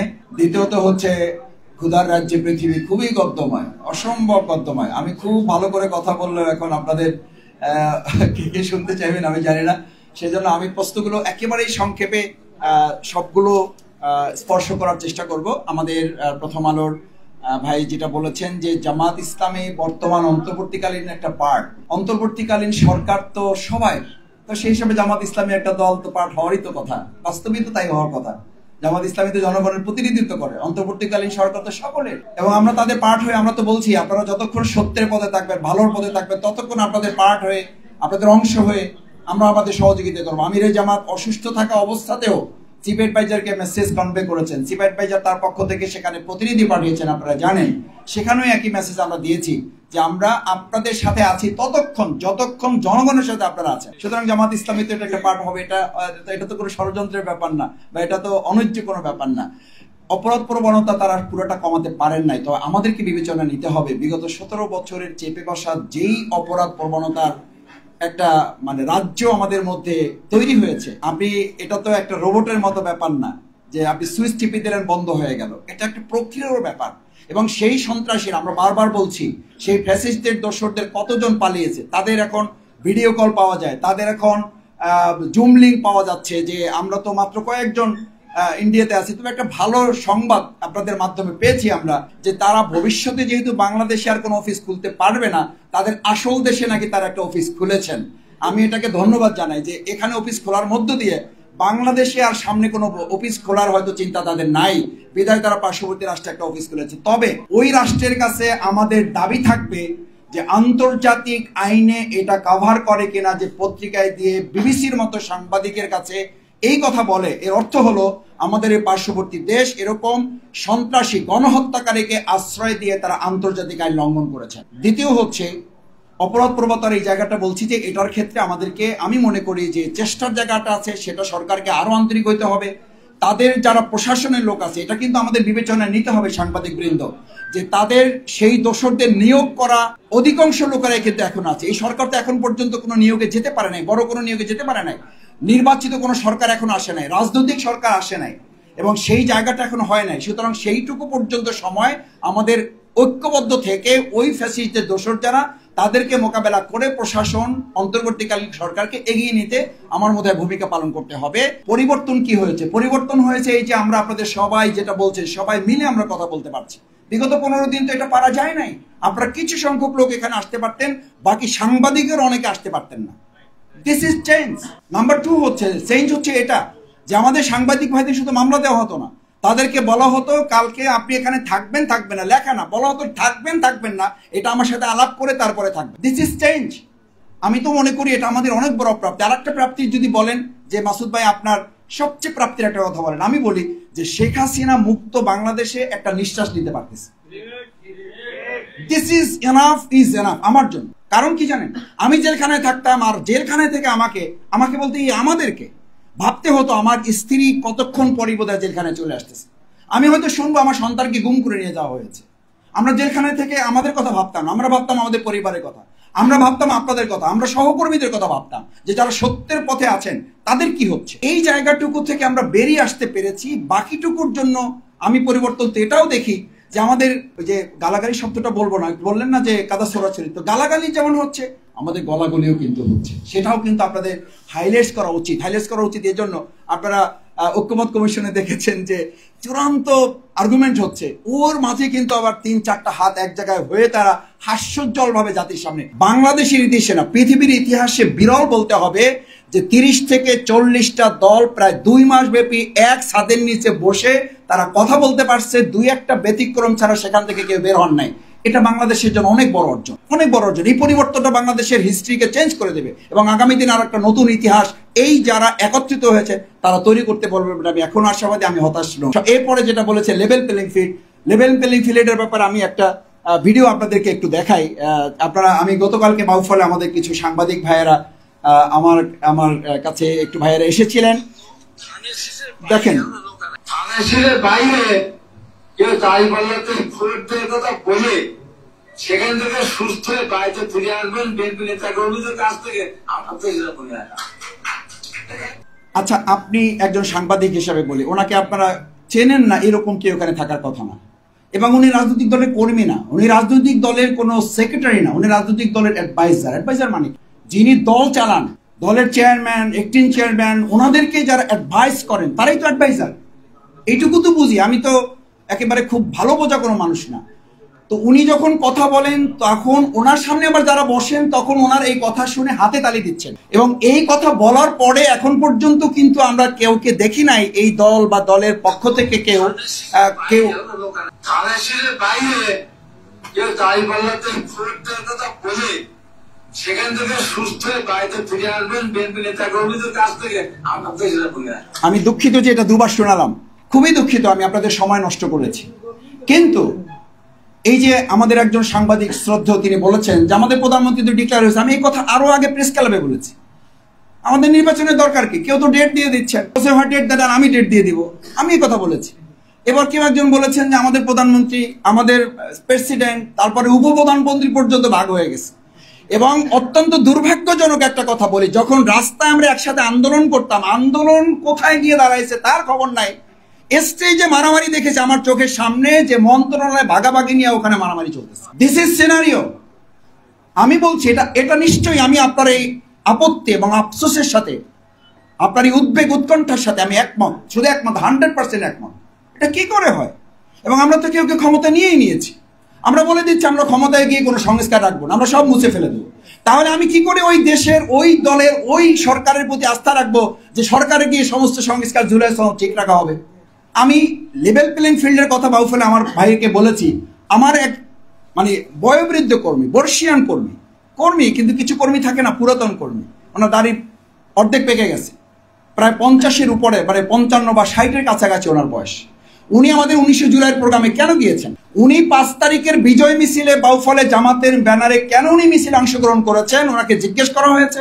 এরপর ওনাকে প্রস্তাব করা হয়েছে, আপনাকে যুব দলের পক্ষ থেকে আমরা আসছি, আমাদের দলে আপনাকে অংশগ্রহণ করতে হবে, আপনাকে জামাত ছেড়ে দিতে। আচ্ছা, আমি বলি আমাদের এই দলের পক্ষ থেকে যিনি অ্যাক্টিং চেয়ারম্যান আছেন, উনি তো বলেন যে এরকম কোনো সন্ত্রাসী কর্মকাণ্ড এরকম কিছু করলে তাকে দলের পক্ষ থেকে ধরিয়ে দেওয়া হবে, প্রশাসনের কাছে হস্তান্তর করা হবে। আমরা কি এটা আশা করতে পারি না? আমি বাউফলে ওই ভাইকে দেখতে গিয়ে বলে আসছি যে হয় ওনার কথাটা সত্য, না হলে যারা এই কাজটা করেছেন তারা এই কাজটা সত্য না। তাহলে এই কাজটা যদি সত্য হয়ে থাকে তাহলে 18% কথাটা সত্য হইতে হবে। পুলিশ যদি ব্যর্থ হয় তাহলে তো দল থেকে তাকে ধরে নিয়ে থানায় সোপর্দ করা উচিত ছিল, আমরা তো তা দেখি নাই। তো লেভেল প্লেইং ফিল্ডের অর্থ কি এই যে ধানের শীষ নৌকা তো আর নাই? আমি আমার কথা বলছি না, ওনার কথাটা বলছি, হাবিবুর রহমান সাহেবের কথা বলছি, উপদেষ্টার কথা বলছি, যিনি বলছেন নৌকা তো আর নাই, ধানের শীষ তো আর কি হবে? দাঁড়িপাল্লায় ভোট দিতে যাবেন তো? দাঁড়িপাল্লায় ভোট দিয়ে কেউ স্বাভাবিকভাবে বাড়ি ফিরবেন এই আশা করা যায় না। আপনি এই পরিস্থিতির জন্যই জামাত ইসলামী বলছে আপনি ফেব্রুয়ারিতে নির্বাচন দেবেন না, কালকে দেবেন। আমির জামাত এটাও বলেছেন যদি লেভেল প্লেইং ফিল্ড, বিচার, সংস্কার কালকে নিশ্চিত করতে পারেন, যে কালকে এটা আমরা নিশ্চিত করতে পারছি, জামাত ইসলামী তার পরের দিন নির্বাচনের জন্য প্রস্তুত। আর জামাত ইসলামী একমাত্র দল, এখনো চ্যালেঞ্জ করছি, আমি ছোট মানুষ আপনাদের বাউফলের, ওই যে আপনারা বলেন আপনাদের বাউফলের মানুষ, সেই হিসাবে বলছি, কিন্তু বাউফলের মানুষ তো বোঝেন একটু, আমাদের ওই যে বলে আর কি যে আমাদের মাথার নিচ পর্যন্ত ভালো, আমাদের তো এই সমস্যাটুকু আছে, ওই সমস্যাটুকু নিয়েই বলতেছি যে জামাত ইসলামী একমাত্র দল যারা 300 আসনে প্রার্থী দিয়ে ইতিমধ্যে আমরা আমাদের কাজ গুছিয়ে রেখেছি আলহামদুলিল্লাহ। আমি খুব অবাক হই, আমাদের সেই দলকে জিজ্ঞেস করে কেউ কেউ জামাত ইসলামী নির্বাচন প্রলম্বিত করতে চায়, আমি তখন জিজ্ঞেস করি আপনারা তো এখন ক্যান্ডিডেট ডিক্লেয়ার করতে পারেন, কয় ভাই একটু সমস্যা আছে, তাই বললাম ওই সমস্যাকে ঠিক করেন, তারপর রাষ্ট্রের দিকে চোখ দেন। আমি আরেকটা কথা এখানে একজন ভাই খুব সুন্দর করে বলেছেন, তার জবাবে বলি যে দেখেন আমরা কি নির্বাচন সুষ্ঠু আশা করি? নির্বাচন শুধুমাত্র প্রশাসনিক কাঠামো ঠিক করে, আপনি এক এক কেন্দ্রে না, এক এক ভোটারের জন্য একজন পুলিশ নিয়োগ করেও ততক্ষণ পর্যন্ত আপনি সুষ্ঠু নির্বাচন পাবেন না যতক্ষণ পর্যন্ত রাজনৈতিক দলগুলো তার সংস্কার সম্পন্ন না করে, যতক্ষণ পর্যন্ত রাজনৈতিক দলগুলো তার কর্মীদের মধ্যে চিন্তা, দৃষ্টিভঙ্গি, দর্শনের পরিবর্তন না নিয়ে আসবে। কারণ আপনি পৃথিবীর কোথাও এই নিয়ম পাবেন না, সম্ভব না, বাস্তব না। রাসূল সাল্লাল্লাহু আলাইহি ওয়াসাল্লাম যে ইসলামী অনুশাসনের কথা বলেছে, জামাত ইসলামী যে ইসলামী রাষ্ট্রে, কল্যাণ রাষ্ট্রের কথা বলে, সেই রাষ্ট্রেও কি আমরা লক্ষ লক্ষ, হাজার হাজার অথবা কোটি কোটি আমরা কি পুলিশ নিয়োগ করব? নিশ্চয়ই না। বরং জামাত ইসলামী বলেছে প্রত্যেক নাগরিকই হবে সেনাবাহিনীর দায়িত্ব পালন করবে, প্রত্যেক নাগরিক আইন শৃঙ্খলা বাহিনীর সদস্যের দায়িত্ব পালন করবে। আপনাদের মনে আছে 5ই আগস্টের পর 3 থেকে 4 দিন বা 1 সপ্তাহ কোনো সরকার ছিল, রাস্তাঘাটে পুলিশ খুঁজে পাওয়া যাইত? দেশটা চলছে না চলে নাই? শুধু চলে নাই না, আমার গাড়ি চেক করে 7 জায়গায় আটকাইছে, আটকানোর পরে গাড়ি চেক করছে, আমি কিছু বলি নাই, মাস্ক পরা তরুণেরা, ছাত্ররা এসে আমার গাড়ির সামনে দাঁড়াইছে। আমি বললাম ভাইয়া আমি শফিকুল ইসলাম মাসুদ। বলছে ভাই গাড়ি যেহেতু চেক করা হয়ে গেছে এখন বৈষম্য হবে না, একটু নামেন, আপনার সাথে একটা ছবি তুলবে। আমি বললাম এইটা কিন্তু হবে না। বলছে না ছবি না তুললে আপনাকে যাইতে দেবো না। তার মানে এখন তোমাদের ক্ষমতা আছে, ক্ষমতা, আমি এটা জোকের জন্য বলি নাই, যে তখন কিন্তু আমাদের এই তরুণ প্রজন্ম, তার মানে এটা একটা সিনারিও আমাদের সামনে রেখে গেছে তারা, যে জনগণ যদি সচেতন হয়, তারা যদি ইম্পার্শিয়াল হয়, দলের ঊর্ধ্বে ওঠে। দেখেন আমাদের একটা স্লোগান আছে, ব্যক্তির চেয়ে দল বড়, দলের চেয়ে, বাস্তবে কিন্তু আমরা প্রমাণ দিচ্ছি দলের, দেশের চেয়ে দল বড়, দলের চেয়ে ব্যক্তি বড়, ব্যক্তির চেয়ে অন্যায়কারী আরো বড়। শুধু ব্যক্তি না, ব্যক্তির চেয়ে যে অন্যায় করে তার ধারে কাছে কেউ যেতে চায় না, পুলিশ তো পড়ে, নিজেরাই কথা বলে না। আমি তাদের 2-1 সাথে কথা বলেছি, এইবার বাউফলে কথা বলে এসেছি। আমি বললাম যে ভাই তাকে ধরাই দিচ্ছেন না কেন? সেই কথাটা যদি শুনেন তাহলে ভয়ঙ্কর হতাশার বাণী। হতাশার বাণী কি? যে যত বেশি জামাতকে, ছাত্র শিবিরকে যে যত বেশি গালিগালাজ করতে পারবে, যে যত বেশি অত্যাচার করতে পারবে, তার নমিনেশন তত কনফার্ম। কানে ইমেজিন, আপনি ভাবতে পারেন এটা তাদের দলের লোকদের কথা আমি নিজে শুনে তারপরে বলছি। এটা আমি ইউনিভার্সিটিতে দেখতাম, আমার রাজশাহী ইউনিভার্সিটি ভাই এখানে আছেন, আমরা এই ইউনিভার্সিটিতে দেখতাম যারা দল চেঞ্জ করে এসে নতুন ভূমিকা পালন করে তারা অতিরিক্ত অত্যাচার করে। দুটা জিনিস প্রমাণ করার জন্য যে সে ফ্যাসিস্ট ছিল না, আমি আপনার খুব প্রিয় লোক, আর একটা হলো যত অত্যাচার করে তত বেশি সে ফোকাস হয়। এই দুইটা কারণে আমাদের সমাজে এই অবস্থাটা চালু আছে। আমি আশা করি, আমি হাবিব সাহেব, জনাব হাবিব সাহেবকে সম্মান রেখে বল, এই কথাটা ওনারও প্রত্যাহার করা উচিত এবং দল থেকে এটাকে এখন পর্যন্ত বিস্ময়ের ব্যাপার যেটা প্রতিবাদ জানানো হয়নি, তার মানে গোটা দল এটার সাথে একমত এখন পর্যন্ত। এটা যদি হয় তাহলে আপনি হাজার হাজার কেন, লক্ষ লক্ষ কেন, কোটি কোটি পুলিশ কেন, প্রত্যেকের জন্য একজন পুলিশ, একজন আর্মি নিয়োগ করেও আমি চ্যালেঞ্জ করছি আগামী দিনে লেভেল প্লেইং ফিল্ড এবং অংশগ্রহণমূলক অবাধ সুষ্ঠু নির্বাচন হবে না। আর যদি না হয়, না হওয়ার পরিবেশ যদি হয়, বাংলাদেশ জামাত ইসলামী নির্বাচনে অংশগ্রহণ করবে না এটা বলছি না, আমরা এরকম কোন আরেকটা ফ্যাসিস্টের নির্বাচন হতেই দেব না। এরপরে আমাদের একজন গুরুত্বপূর্ণ কথা বলেছেন যে জাতীয় সরকার, জাতীয় সরকারের কথাই তো আমরা বলেছি, জাতীয় সরকারের জন্যই পিয়ার পদ্ধতি দরকার। দিস ইজ সলিউশন ওনলি এবং ইজি সলিউশন। আপনি জাতীয় সরকারের কথা বলেন, আমি একজন গুরুত্বপূর্ণ ওই পার্টির, তাকে আমি খুব বিনয়ের সাথে জানতে চেয়েছি যে ভাই আপনাদের চেয়ারম্যান সাহেব বলেন, আপনারা বলেন জাতীয় সরকার করবেন, তো জাতীয় সরকারের সবচেয়ে গুরুত্বপূর্ণ রূপরেখায় তো নিহিত আছে পিয়ার পদ্ধতির মাধ্যমে, যেখানে সকল ছোট ছোট দলগুলোকে, বড় দলগুলোকে, মাঝারি দলগুলোকে, যারা জনগণের মোটামুটি প্রতিনিধিত্ব করবে, জনগণ ভোট দিলে তো না বোঝা যাবে সে দল, ভোট না দিলে তো সে জোর করে ঢুকতে পারতেছে না, সুতরাং তাদেরকে আপনি বাদ দিবেন কেন? আপনি তো যখন আন্দোলন করেছেন শুধু আপনারাই বলেছেন ভাই ওটা একটা ব্যানার, আমার সামনে বলেছেন ভাই ওটা একজন ব্যক্তির দল, তো তাকে আপনি মঞ্চে নিয়েছেন, তো তাকে মঞ্চে নিয়েছেন, তার ব্যানারটা ব্যবহার করেছেন, তাকে কেন সংসদে ব্যবহার করার সুযোগ দেবেন না? এটা অবিচার, এটা অন্যায়, এটা বৈষম্য। বাংলাদেশ জামাত ইসলামী এই জায়গায় বলেছে আমরা পিয়ার পদ্ধতির মাধ্যমে এই বৈষম্যের কবর রচনা করে একটা সুন্দর ইলেকশন আমরা করব। আমরা বলেছি পিয়ার পদ্ধতি ছাড়া আমরা ইলেকশন জনগণের এদেশে চায় না, এবং সেই ইলেকশন জামাত ইসলামী মনে করে অন্তর্বর্তীকালীন সরকার এই ব্যাপারে আরো, এবং সিএসি আপনারা জানেন যে সিএসির সাথে আমাদের ডাক্তার সৈয়দ আব্দুল্লাহ মোহাম্মদ তাহের উনি দেখা করেছেন। সিএসি বলেছেন যে আমাদের জীবন বাজি রেখে হলেও আমরা একটা সুন্দর নির্বাচন উপহার, আমরা এটার প্রতি আস্থা রাখতে চাই, কিন্তু সিনারিও আমাদেরকে প্রমাণ করতে হবে। আপনার প্রশাসন এখন পর্যন্ত কোথাও কোথাও তো এটা আছে, আমার কথা শুনলে থাকতে পারবেন, না হলে থাকতে পারবেন না, আমার হুকুম মতো চললে আপনি এখানে থাকতে পারবেন, না হলে আপনি থাকতে পারবেন না। সুতরাং সেই প্রশাসন, সেই প্রিজাইডিং অফিসার, সেই শিক্ষক বৃন্দ, সম্মান রেখে বলছি, যারা ফ্যাসিস্টদের নিয়োগ করা ছিল, তারা আমাকে আপনাকে এখন আপনি হয়তো প্রশ্ন করতে পারেন না, বলতে পারেন না, আমরা বলতে পারি, বা কেউ কেউ বলে তার মানে কি শত শত বছর আমাদেরকে অপেক্ষা করতে হবে, বা মাসের পর মাস আমাদেরকে অপেক্ষা করতে হবে? আমরা বলছি না, সেটার জন্য আমাদের অপেক্ষা করতে হবে না, কিন্তু বিচার সংস্কার এবং মিনিমাম লেভেল প্লেইং ফিল্ড তৈরি হওয়া ছাড়া আরেকটা নির্বাচন করে তো এরকম বাংলাদেশকে আমরা আবার বিপদের মুখে ফেলতে পারি না। সেই জায়গাটা জামাত ইসলামী নিশ্চিত করতে চায়। এই প্রশাসন পারবে কিনা এটা তো বলেছি, এই প্রশাসনকে পারতে হলে প্রশাসনের মধ্যে গুরুত্বপূর্ণ পরিবর্তন, কিন্তু দুর্ভাগ্যের ব্যাপার হচ্ছে প্রশাসনের মধ্যে পরিবর্তন হচ্ছে, এখনো সৎ, দক্ষ, দেশপ্রেমিক প্রশাসনিক লোকদেরকে গুরুত্ব না দিয়ে অধিকাংশ ক্ষেত্রে তেলবাজ প্রশাসনকে এখনো গুরুত্ব দেওয়া হচ্ছে। এটা প্রমাণ করে না আগামী দিনে জাতীয় সংসদ নির্বাচন ভালোভাবে তারা করতে চান অথবা করতে পারবেন। এরপরে যেটা বলা হয়েছে, জি পিয়ার নিয়ে সর্বশেষ বলছি। এরপরে এনসিপি, এটা বাংলাদেশ, আমি বহুবার বলেছি, বাংলাদেশ জামাত ইসলামের জন্য এটা বিরাট সৌভাগ্যের ব্যাপার যে বাংলাদেশে কোনো কিছু যখন হয়, আমি ছাত্র অবস্থায় দেখতাম যে বাইতুল মুকাররম থেকে ওই তাবলিগের ভাইয়েরা যাচ্ছেন, তো রিকশাওয়ালা আমাকে বলতো, দেখছেন স্যার জামাত কি পরিমাণে বাড়ছে? আমি বললাম কেন? বলছে সব জামাত স্যার। আমি বললাম তাবলিগ? বলছে না স্যার আপনি জানেন না, এর ওই গাস্তিবোর্ডটার নেচে কান্দে মূলত এরা জামাত। তো এনসিপি বড় প্রোগ্রাম যখন হয় বলে যে সব শিবির জামাত সাপ্লাই দিছে, আবার শহীদ মিনারে ছোট প্রোগ্রাম হয়েছে বলছে জামাতের সাথে সম্পর্ক খারাপ, তো লোক পাঠায় নাই। মানে বেচারারা বা কোন দিকে যাবে? আমি বেচারাদের হয়ে বলছি আর কি, যে জামাত ইসলামী ছাত্র শিবির এরকম ভাড়াটিয়া কোনো দল না। জামাত ইসলামী ছাত্র শিবির দেশের জন্য কাজ করে, সেই কাজটা যদি আমার একদম প্রতিপক্ষ করে আমি তার সাথে কালকে কাজ করতে রাজি আছি। সেই কাজটা যদি আমার জীবনের শত্রুও করে, আমার জীবনের শত্রুর সাথে গালাগালি বাদ দিয়ে আমাদের সাথে গলাগলি করে জামাত ইসলামী কাজ করে একটা জাতীয় সরকার বিনির্মাণের লক্ষ্যে আমরা চেষ্টা করে যাচ্ছি।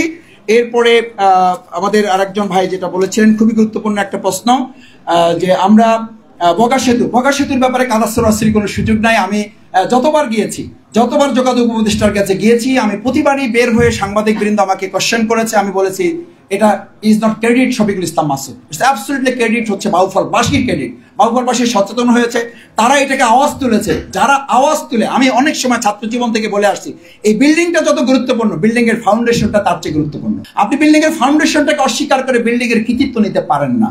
সুতরাং যারা আওয়াজ তুলেছে এই বগা সেতু বাস্তবায়নের জন্য, তারা হচ্ছে মূল স্টেক হোল্ডার। আমি তাদেরকে সবসময় ধারণ করি এবং তাদেরকে আজকে আপনাদের মাধ্যমে তাদেরকে আবার কৃতজ্ঞতা ধন্যবাদ জানাই। আর বাকি আমরা রাজনৈতিক কর্মী হিসেবে, তাদের সাধারণ একজন ভাই হিসাবে আমাদের যতটুকু করার আমরা করে যাচ্ছি, এবং আপনারা শুনে খুশি হবেন ইতিমধ্যে সেখানে ডিপিটির জন্য সর্বশেষ উপদেষ্টা আমাকে বলেছেন যে আমি দ্রুত নির্দেশ দিয়েছি ডিপিটি আমাকে দেওয়ার জন্য। আর বাকি ওখানে ইতিমধ্যে সয়েল টেস্ট সহ পানির নাব্যতা, পানির শাসন এবং পাশের এরিয়া এরকোয়ার করার জন্য যে প্রক্রিয়া, সেই প্রক্রিয়াগুলো ইতিমধ্যে আমাদের পটুয়াখালীর ডিসি সহ এখানকার প্রকৌশলী বরিশাল যে ইঞ্জিনিয়ার আছেন তাকে ইতিমধ্যে নির্দেশনা আমার সামনেই, আমি অত্যন্ত ধন্যবাদ জানাই আপনাদের মাধ্যমে আমাদের সম্মানিত যোগাযোগ উপদেষ্টা, যে আমাকে বসিয়ে রেখে উনি ফোন করেছেন, ইঞ্জিনিয়ারকে আমাকে বসিয়ে রেখে সচিবকে ফোন করেছেন, আমাকে আমার সামনে উনি বরিশালকে নির্দেশ দিয়েছেন ওখানকার কর্মকর্তাদের মাধ্যমে। তার মানে আমি বুঝতে পেরেছি যে ওনারা এই ব্যাপারে অত্যন্ত আন্তরিক এবং দরদ নিয়ে কাজ করছেন, এবং আশা করি আমরা বগা সেতু দেখতে পাবো ইনশাআল্লাহ। এরপরে আপনারা এখানে বলেছেন যে আমি সেতুর কথা, ধান নদী খালের কথা বলেছি। আমি যখন বন সম্পদ মন্ত্রীর কাছে এবং এই যোগাযোগ উপদেষ্টার কাছে গিয়েছি, আমি সেখানে কিন্তু 4টা দাবি নিয়ে গেছি। আমাদের একদম পর্যন্ত, এই কুয়াকাটা পর্যন্ত আমি ওনাকে যখন 5-7টা বলেছি, তখন বলছে যে মাসুদ তোমার আর কিছু আছে নাকি? আমি বললাম যে আর একটা পয়েন্ট আছে। তখন বলেছে ওই পয়েন্টটা বলো। আমি ওই পয়েন্টটা হলো যে আমাকে রেল যোগাযোগ দিতে হবে। আমাদের বরিশালের এত মানুষ, এত জনশক্তি যদি ঢাকার সাথে কানেক্ট করা যায়, তাহলে বাংলাদেশকে চেঞ্জ করে দেওয়ার জন্য দক্ষিণ অঞ্চল যথেষ্ট হবে। আর কুয়াকাটা পর্যন্ত আমি যখন ওনাকে বললাম, বললো যে মাসুদ আমাদের সময়সীমা তুমি জানো। আমি বললাম এইটা আমি কেমনে জানবো, বুঝতে আমাদের সময়সীমাতে লিমিটেড। আমি বললাম তখন খুব বিনয়ের সাথে বললাম, আপনারা শুরু করে যেতে পারলে পরবর্তী রাজনৈতিক সংস্কারের এটা দায়িত্ব হয়ে পড়বে। আপনারা যদি শুরুই না করে যেতে পারেন তাহলে দায়িত্ব পরবর্তী নির্বাচিত সরকার এই বিষয়গুলো রাজনীতিকরণ করে দেখা যাবে যে আমরা একটা বিপদের মুখে পড়ে যেতে পারি। তখন উনি বললেন আমাদের সময়ের মধ্যে তোমার কুয়াকাটা পর্যন্ত যে বিষয় তুমি বলেছো, লেন করার ব্যাপারে আমি দীর্ঘ কয়েক লেন করার ব্যাপারে আমি বলেছি, রেলের ব্যাপারে বলেছি যে রেল তো ইতিমধ্যে যে পর্যন্ত আসছে সেটা যেন আমাদের এদিক পর্যন্ত এটাকে আরো ওয়াইড করে দেওয়া হয়, এটাকে সংযুক্ত করে দেওয়া হয়। উনি এটাও অত্যন্ত বিবেচনায় রেখেছেন এবং আমার সামনেই উনি কথা বলেছেন এবং আমাকে পরবর্তীতে উনি বলেছেন যে সচিবের কাছে তুমি যাওয়ার সময় আমার সাথে তুমি চা খেয়ে দেখা করে যাবা। আমি গিয়ে সচিবের সাথে দেখা করে চা খেয়ে উনি অত্যন্ত আন্তরিকতার পরিচয় দিয়েছেন। সুতরাং এই বিষয়গুলো নিয়ে আমরা কথা বলেছি। আর যেটা বলছিলেন যে বন আমাদের পরিবেশ সম্পদ মন্ত্রণালয়ের যিনি উপদেষ্টা সৈয়দা রেজওয়ানা হাসান, ওনাকে আমার আরো আন্তরিক মনে হয়েছে। আমরা যখন আমাদের তেঁতুলিয়া নদীর বাঁধ নিয়ে কথা বলেছি তখন আমরা এই পর্যটন এলাকার কথা ওনাকে বলেছি, তখন উনি সাথে সাথে ওনার সাথে যিনি কাজ করেন অ্যাসিস্ট করেন ওনাকে বলেন আমার ফাইলটা নিয়ে আসো। আমি দেখলাম যে ওনার আমাদের এই অঞ্চল সম্পর্কে ওনার একটা ভালো রিডিং আছে এবং এটা উনি রিসার্চ করেছেন। উনি ইতিমধ্যে কিছু প্রস্তুতি নিয়ে উনি একই কথা বলেছেন যে ভাই আমাদের তো সময় কম। আমি তখন ওনাকে একই কথা বলেছি, আপনারা শুরুটা করে দিয়ে যান, দক্ষিণ অঞ্চলকে আপনারা কিছু দিয়ে যান, আমরা ভবিষ্যতে সব আপনারা কিছু দিবেন, দক্ষিণ অঞ্চল সব কিছু দিবে ইনশাল্লাহ। এটা আর ওনারা চেষ্টা করছেন।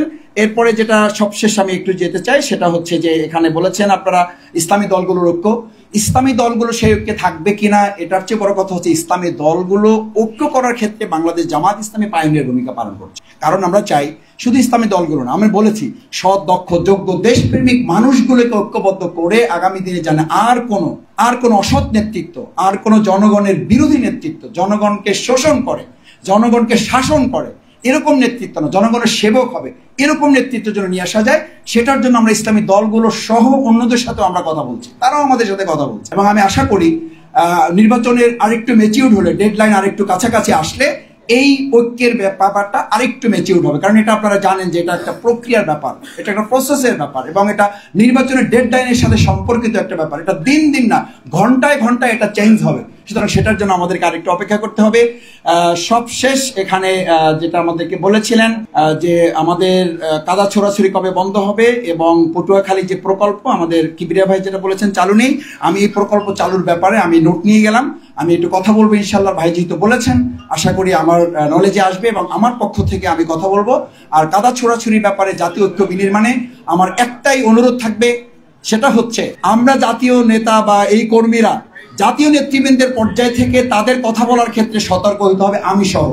আর দ্বিতীয় হলো আপনাদের কাছে আমার একটা অনুরোধ, আপনারা আমার ইউনিভার্সিটি, এটা আপনাদের জন্য প্রযোজ্য না, আমার ইউনিভার্সিটিতে বন্ধু বান্ধব ছিল যারা সাংবাদিক, তো বলতো যে এই নিউজটা করলে কেন, আমি জিজ্ঞেস করতাম, তো বললো যে ভাই নিউজ নট ইন ইউজ, মানে নিউজ মানে হলো পজিটিভ। আমি উদাহরণ দিত সে, মানে এটা আপনাদের সরি আবার বলছেন আপনাদের জন্য প্রযোজ্য না, বলতো যে সমাজে কত শিশু জন্ম নেয় এইটা আমরা নিউজ করি না, আমরা নিউজ করি কত শিশু মারা গেছে। তা আমি বললাম এটা কারণটা কি, বলছে যে এটাই হচ্ছে পারসেপশন। তা আমি বললাম এখান থেকে একটু বেরিয়ে আসো না ভাই, কয় ভাই সময় লাগবে।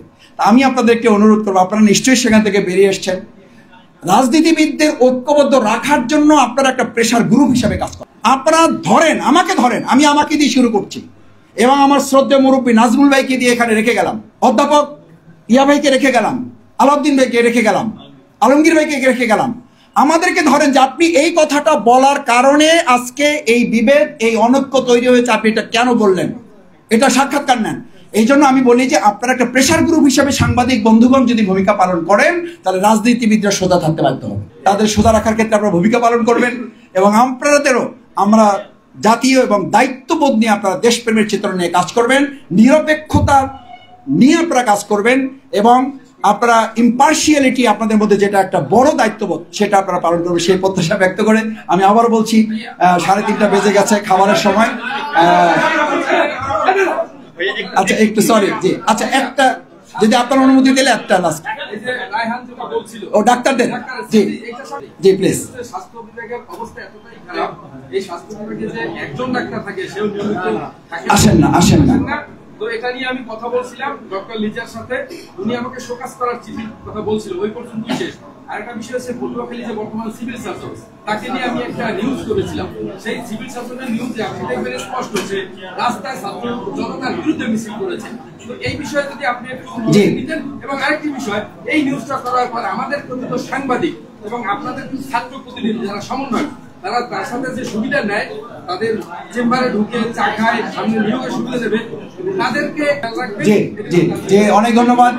আমরা আপনাদেরকে ধন্যবাদ জানাতে চাই যে মেডিকেলের প্রস্তুত তুলেছেন। আমার সহধর্মিণী, আপনাদের মেয়ে কিংবা ভাবি, সে একজন ডাক্তার হওয়ার সুবাদে এবং আমাদের ডাক্তার কমিউনিটি যারা আছেন, স্বাস্থ্য মন্ত্রণালয়, স্বাস্থ্য অধিদপ্তর সবগুলোতে আলহামদুলিল্লাহ আমরা চেষ্টা করছি। আপনারা জানেন যে একটা দলের পক্ষ থেকে বিশেষভাবে ইন্ডিকেট করা হয়েছে দুটা মন্ত্রণালয় বা দুটা উপদেষ্টা ইয়াকে, সেটা হচ্ছে স্বাস্থ্য এবং শিক্ষা জামাত দখল করে ফেলেছে। ব্যাপারটা আসলে তা না, আমরা ভূমিকা রাখার চেষ্টা করছি সেই জায়গায়। বাউফল আমি কিছু কথা বলেছি, আমি আজকে পটুয়াখালীর কথা আমার নলেজে আগে থেকেই কিছু দেওয়া হয়েছে, আপনাদের মাধ্যমে আজকে যেটা জেনেছি, আপনাদের ছোট ভাই হিসাবে আমি দায়িত্ব নিয়ে যাচ্ছি। আমার পক্ষে যতখানি সম্ভব আমরা সবটুকু দিয়ে এই হসপিটালটাকে এখনই যতটা পারা যায় এটাকে আমরা চিকিৎসা সুবিধা যা বাড়ানো যায়, বিশেষ করে ডাক্তার এখানে দেওয়ার ক্ষেত্রে আমরা ভূমিকা পালন করব। সবাইকে ধন্যবাদ জানিয়ে আপনারা কথা শুনেছেন এবং আপনারা ক্ষুধা নিয়ে কথা শুনেছেন, এই জন্য আলাদাভাবে আপনাদেরকে অতিরিক্ত কৃতজ্ঞতা জানিয়ে আমাদের জন্য আপনারা দোয়া করবেন, বাংলাদেশ জামাত ইসলামীর জন্য আপনারা দোয়া করবেন, এইভাবে যে জামাতকে সোজা রাখার জন্য আপনারা দোয়া করবেন এবং আপনাদের কলমের মাধ্যমে জামাতকে আপনারা সোজা রাখবেন। সেই ক্ষেত্রে যদি কোনো বিপদ, যদি কোনো কষ্ট, ক্রান্তিকাল আসে, আমি শফিকুল ইসলাম মাসুদ আপনাদের পাশে থেকে আপনাদের জন্য ভূমিকা পালন করব। অনেক ধন্যবাদ সবাইকে। সুপ্রিয় দর্শক, আপনারা ডক্টর শফিকুল ইসলাম মাসুদ ভাইয়ের পুরো বক্তব্যের ভিডিওটা দেখলেন। তো মাসুদ ভাইয়ের কথাগুলো আপনাদের কাছে কেমন লেগেছে তা অবশ্যই কমেন্ট করে জানিয়ে দেবেন। ভিডিওটা ভালো লাগলে শেয়ার করবেন। আজকের ভিডিও এই পর্যন্তই। সকলকে ধন্যবাদ। আসসালামু আলাইকুম ওয়া রাহমাতুল্লাহ।